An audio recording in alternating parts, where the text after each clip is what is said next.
Right out of the gate, this sets the tone. When a judge is done, it usually means the defendant has already burned through multiple opportunities. Keep an eye on how quickly this escalates, because in probation cases, patience runs out fast. Would you expect leniency here, or is this already heading toward a hard stop?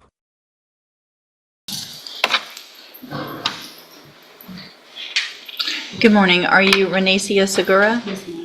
And Ms. Holmes, will your client waive the formal reading of the motion? She will, Your Honor. Ms. Segura, in cause number 231869, I have a motion to revoke your community supervision.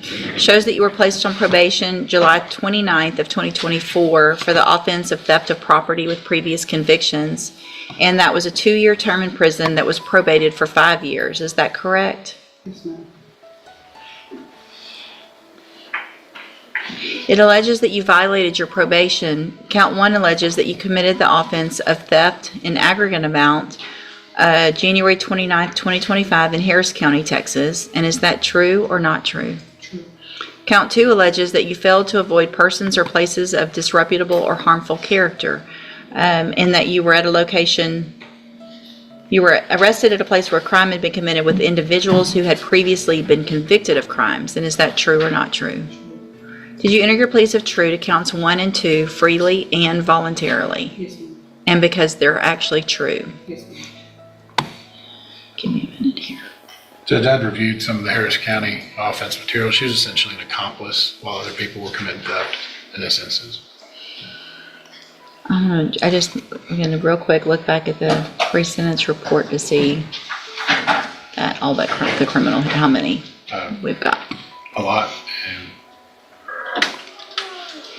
I won't say it.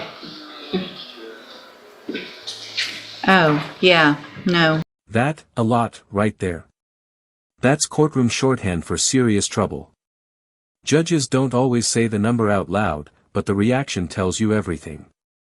This is where past behavior starts outweighing current arguments, because legally, repeated violations signal a pattern, not a mistake. At this point, do you think any deal even stands a chance? I'm not accepting this.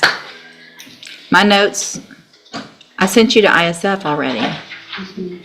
And my note says it was a cap of 15 months at that time. And I wrote on here that you deserved the whole 15 months. And it's like Mr. Lewis was your attorney at that time. And he and Ms. Holmes are both doing quite the job for you. But 8 months with 7 felony convictions for theft, 5 more arrests, plus this one, and now you've been arrested again, is not something I'm going to accept. Absolutely nothing less than the 15 months that was the cap in the first place.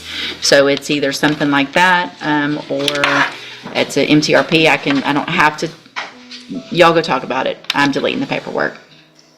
All right, go back with the bailiff. If y'all come up with something today, then that's fine. If not, we'll, but I deleted it. You'll need to redo something.